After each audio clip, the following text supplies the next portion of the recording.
안녕하세요, 와씨입니다. 오늘은 와씨 독후감 세 번째 시간, 크리스틴 로젠 작가님의 경험의 멸종입니다. 이 작가님은 문화 비평가이자 역사학자인데요. 그래서 기술이 인간의 경험이나 감각을 다 대체해버리는 이런 거대한 문화의 흐름을 역사적으로 어떻게 바라볼 것인지에 대한 내용이 이 책에 나와 있습니다. 이 책의 부제로 기술이 경험을 대체하는 시대, 인간은 계속 인간일 수 있을까?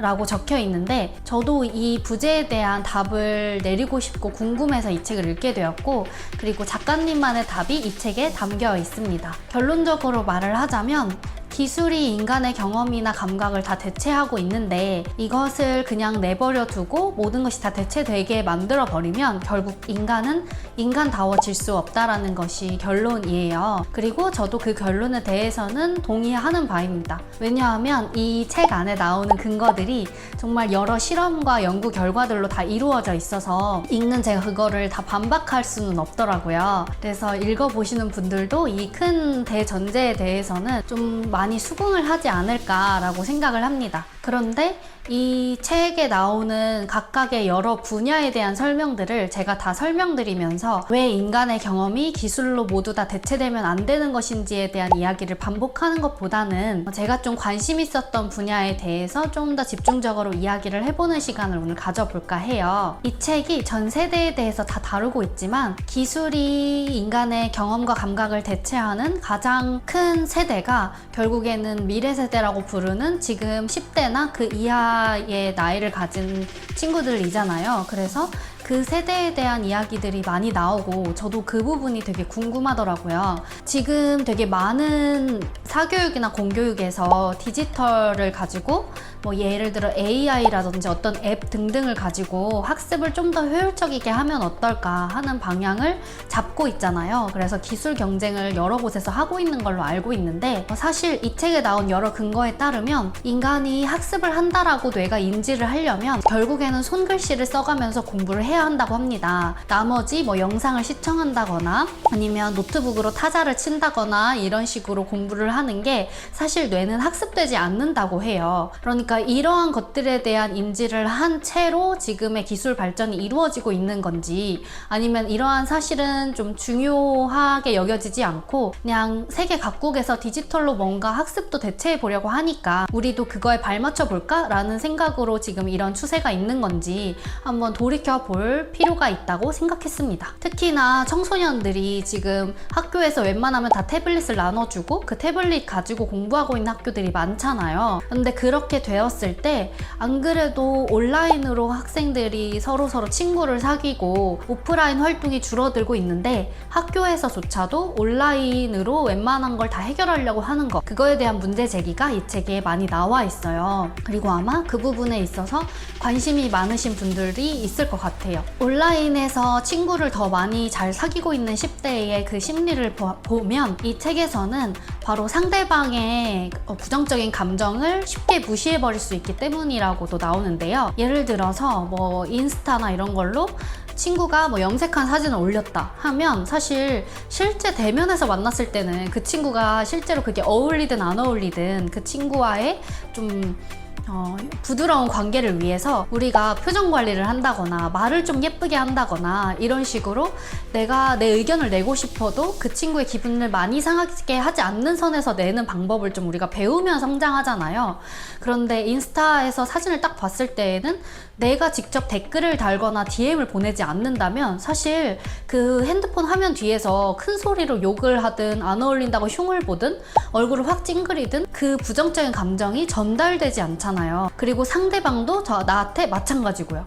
그렇다 보니까 상대방이 설령 부정적인 어떤 메시지를 줬을 때에도 내가 그걸 무시할 수도 있고, 그리고 내 부정적인 어떤 감정이나 의견을 참지 않고 그냥 내가 있는 자리에서만큼은 충분히 다 드러내도 되는 그런 상황 속에 있다가 노출되어 있다가 인간의 눈처럼 아주 민감한 센서처럼 움직여서 상대방에게 내가 주는 메시지가 아주 비언어적으로 잠깐만 탁 어긋나도 내가 원하는 메시지가 아닌 다른 메시지가 간다거나, 아니면 내가 숨기려고 했던 메시지가 나도 모르게 은연중에 들켜버린다거나 하는 이 상황을 잘 감당하지 못하게 되는 거예요. 이 책에서 계속 나오는 게 기술이 인간의 경험을 대체하면 안 되는 이유 중에 가장 큰 메인이 인간의 뇌가 인간의 특정 어떤 물리적인 행동이나 경험이나 감각을 통해서만 발달되는 부분이 있다고 나오거든요. 그런데 어린 시절에 내가 인간이 실제로 인간 대 인간으로 대면해서 상대방의 그 예민한 그 비언어적인 의사소통, 그리고 나의 그 컨트롤해야 되는 되게 작은 세밀한 것들까지, 이런 것들을 다 훈련하는 방법, 그러니까 커뮤니케이션을 잘하는 방법을 어린 시절에 배우지 못하고 그냥 핸드폰 화면으로 한 번 더 걸러서 내가 드러내고 싶은 메시지만 드러낼 수 있고 내가 받고 싶은 메시지만 받을 수 있는 이런 커뮤니케이션에 익숙한 아이들은 결국엔 인류가 수천 년 동안 쌓아왔던 그 진화론적으로 발달한 예민하고 섬세하게 커뮤니케이션하는 방법을 많이 발달시키지 못한다는 거예요. 그런데 우리가 아무리 온라인에서 시간을 많이 보내는 아이들이라 할지라도 실제로 바깥에 절대 안 나가는 경우는 거의 없을 뿐더러 그걸 바람직하지 않다라고 보고 있잖아요. 아주 잠깐일지라도 대면하는 커뮤니케이션, 상호작용 과정을 거쳐야 하는 게 살아가는 방식인데, 근데 그 안에서 좀 내 표정 관리나 내 말투 관리를 잘 못하고 상대방의 어떠한 부정적인 메시지를 잘 받아들이거나 소화하지 못하고 결국에 좀 어떤 경우에는 나 사회 부적응자인가? 라고 느낄 만큼 커뮤니케이션에 있어서 좀 취약해진다 라고 하는 건데요. 그렇게 지금 구성되어 있는 게 온라인상에서 조금 더 내가 에너지 덜 쓰고 내가 좀 더 덜 예민할 수 있고 하는 장점, 즉 편리성, 편의성 때문에 그곳에서 더 많이 머무르는 게 그냥 내버려둬도 그러는 건데, 학교에서조차 학습이 실제로 학습이 된다고도 입증되지 않은 방법을 가지고 조금 더 온라인으로 아이들을 더 몰아가는 거, 이 전체가 다 굉장히 우리가 돌이켜 봐야 할 만한 부분이다 라고 이 책은 지적을 하고 있습니다. 그리고 아이들이 온라인에서 더 많이 머무는 이유 중에 하나가 온라인 세상이 오프라인 세상보다 훨씬 더 재밌다고 느끼기 때문인데요. 거꾸로 얘기하면 오프라인 세상이 너무 재미가 없는 거죠. 우리 생각해보면 지금 젊은 부모님 세대들, 그러니까 지금의 10대나 그거보다 어린 아이들을 기르고 있는 부모님들의 성장 과정을 보면 어릴 때 갑자기 IMF가 터진다거나 각종 재해들이나 재난들, 어떤 참사를 많이 마주쳤었어요. 그리고 코로나 등을 통해서 이 사회가 안정적이라고 생각하기 어려운 그런 실체적인 경험들을 하며 자랐습니다. 그렇다 보니까 이 부모님 세대들이 아이들을 막 풀어놓고 키우거나 안전에 대해서 불감증적으로 대할 수가 없는 거죠. 특히나 우리 2000년대 초반쯤 생각해보면 유괴 사건이 얼마나 많았어요. 그리고 연쇄살인사건, 찜화살인사건이나 어떤 큰 범죄 사건이 계속해서 일어나면서 내가 과보호하는 부모처럼 살고 싶지 않아, 난 아이들 자유롭고 재밌게 하고 싶어 라는 마음은 있어도 그게 쉽지가 않은 거죠. 왜냐하면 그랬다가 정말 아이에게 큰 일이 생길까봐 무서워하는 게 어떻게 보면 당연할 수도 있거든요. 그런데 이렇게 부모가 오프라인에서 자녀 세대를 굉장히 과보호하게 되면 아이는 그곳에서 재미를 느끼기 어렵습니다. 우리 생각해보면 어릴 때 부모님하고 같이 외출하지 않는 하루가 얼마나 모험 같고 탐험 같아요. 그냥 동네만 돌았는데도 엄청 멀리 갔다 오고 되게 뭔가 흥미진진한 일을 하고 온 것 같잖아요. 그런데 모든 내 생활 곳곳에 부모와 연결성이 끊어지지 않고 내 또래 친구들하고만 어떤 탐험을 하는 게 아니라 늘 부모님의 그림자 아래서 움직이는 것 같이 느껴질 때, 그럴 때 아이들은 부모님 없는 세상으로 도망갈 수 있거든요. 그게 바로 온라인 세상이고요. 온라인 세상은 이와 반대로 너무 과소보호하잖아요. 아이들이 그냥 스크롤만 내리다가도 정말 성인도 보기 어려울 정도의 어떤 자극적인 어떠한 컨텐츠들, 그런 거를 마주치기가 너무 쉬운데, 그렇다 보면 아이들은 좀 극단으로 가게 되는 것 같아요. 어떤 친구들은 부모님이 나를 과보호하듯이 나도 나에게 아주 조금의 상처나 아주 조금의 안 좋은 자극도 용납할 수 없다 라는 식의 좀 결벽증적인 상황으로 간다거나, 그래서 좀 부정적인 피드백이 조금이라도 오면 그거에 있어서 굉장히 무너지는, 마음이 무너지는 그런 상태로 가는 아이들도 있고, 어떤 친구들은 또 극단으로 가서 청소년의 마약이나 도박이나 뭐 사이버 불링, 성범죄 등등이 정말 거의 역대급이 아닌가 싶을 정도로 가고 있잖아요. 자극을 다 내면화 시켜버리는 그런 부류도 생겨나는 것 같아요. 물론 청소년들이 다 이렇게 다 극단으로만 가는 건 아니지만 이 극단에 분포되는 인구들이 더 많아지고 있다라는 거는 아마 반박하기 어려울 정도로 많은 통계들이 저는 봤습니다. 우리 아이들을 좀 지켜내기 위해서도 그렇고 아이들로부터 우리를 지키기 위해서도 그렇고 이 청소년들이 학습과 그리고 놀이 모두 다 온라인의 비중보다 오프라인의 비중을 지금보다 더 훨씬 더 늘려야 한다라는 걸 이 책을 읽으면서 우리가 좀 합의할 수 있는 지점일 것 같은데요. 그 방법에 대해서는 좀 논의가 필요할 것 같아요. 제가 생각한 방법 중에 하나는 아이들이 온라인보다 오프라인에서의 활동이나 학습이 더 재미있고 효과적이다 라는 걸 실질적으로 경험하게 하는 게 필요하지 않나 싶어요. 어떤 나라는 인스타 몇 세 이하로 보지 못하게 한다거나 뭐 이런 방법들도 당연히 효과가 있고 필요한 부분이라고 저도 생각은 하는데 그렇게 억제하는 건 사실 어떠한 어둠의 경로를 통해서 음지를 통해서 충분히 뚫어낼 수도 있기 때문에 아이들이 자발적으로 가치를 온라인보다 오프라인에 두게 하는 게 더 필요하지 않나 생각합니다. 그리고 그런 것 중에 하나가 저는 무조건 재미가 돼야 된다고 생각해요. 그래서 학교에서도 놀이나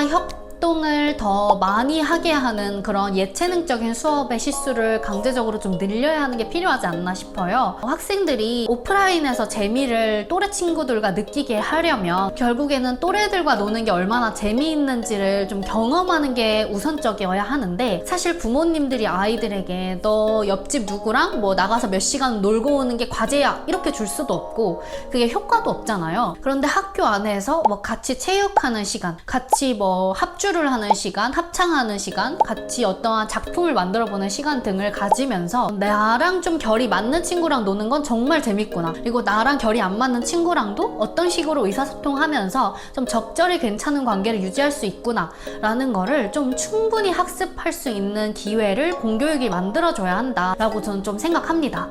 그래야만 태블릿으로만 같은 공간에서 공부하던 그냥 학급 뭐 동료가 진짜로 나랑 같이 축구하고 음악하고 미술하면서 재미를 같이 누릴 수 있는 친구로 만들 수 있을 것 같고, 그런 친구가 생기고 나서야 밖에서 같이 뭐 공연을 보러 가거나 같이 운동을 하러 나가는 친교 활동을 오프라인에서 충분히 할 수 있을 것 같고 그러고 싶은 마음이 들 것 같아요.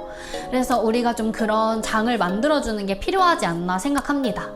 그리고 이 학습에 있어서도 온라인보다 오프라인적으로 하는 게 얼마나 효과 있는지를 좀 본인이 경험을 해야 하는데, 그러려면 예전처럼 정말 손으로 글씨만 쓰게 하는 것 뿐만 아니라 실제로 그림을 그리거나 뭔가 교구를 만드는 활동들도 뇌에서는 학습으로 인지를 한다고 해요.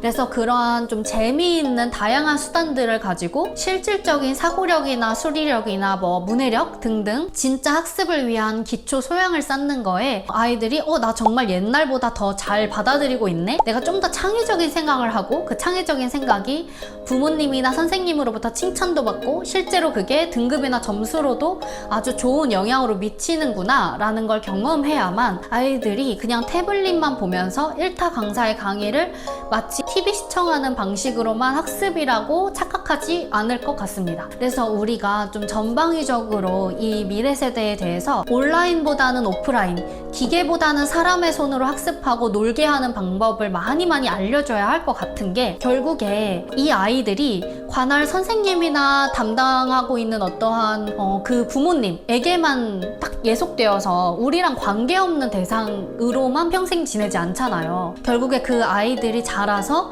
우리 옆집에 살 수 있고 우리랑 같은 공공시설을 이용하기도 하고 내 회사에 들어와서 나와 동료나 후배로 같이 활동할 수 있단 말이죠. 그러면 그렇게 됐을 때 저나 저의 윗세대보다도 훨씬 더 디지털이나 기계에 많은 경험이나 감각이 대체되어 버린 이 세대와 결국에 다시 만났을 때 우리도 편하고 그들도 혼란스럽지 않을 것 같아요. 그래서 사회 통합이라는 엄청난 큰 주제에 대해서 말하고 싶다기보다는 결국엔 나 스스로의 안전과 편안함을 위해서는 기계로만 대체되어 가는 이 흐름을 다시 한번 생각해보고 이거에 좀 너무 잠식되어 가는 세대들에 대해서 정말 우리가 할 수 있는 게 없는지, 그리고 우리가 가속화하는 이 방향성이 맞는지에 대한 좀 연구나 서로 대화하는 시간이 좀 필요하지 않나 라는 생각을 했습니다. 그래서 저는 좀 관심 있는 분야이기도 하고 이 책에서 좀 주되게 다루고 있는 10대나 그 이하의 어린 아이들을 두고 생각을 많이 해봤는데, 사실 이 책에서는 제가 말한 부분이 되게 극히 일부로 나와요.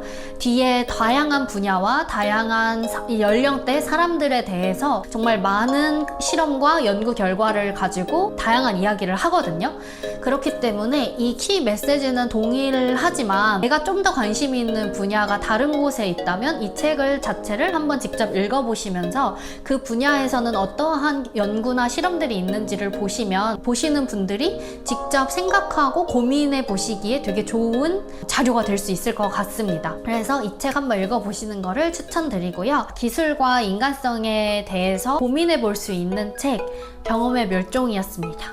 오늘도 이렇게 제 생각 들어봐 주셔서 너무 감사하고 다음 시간에 뵙겠습니다. 감사합니다.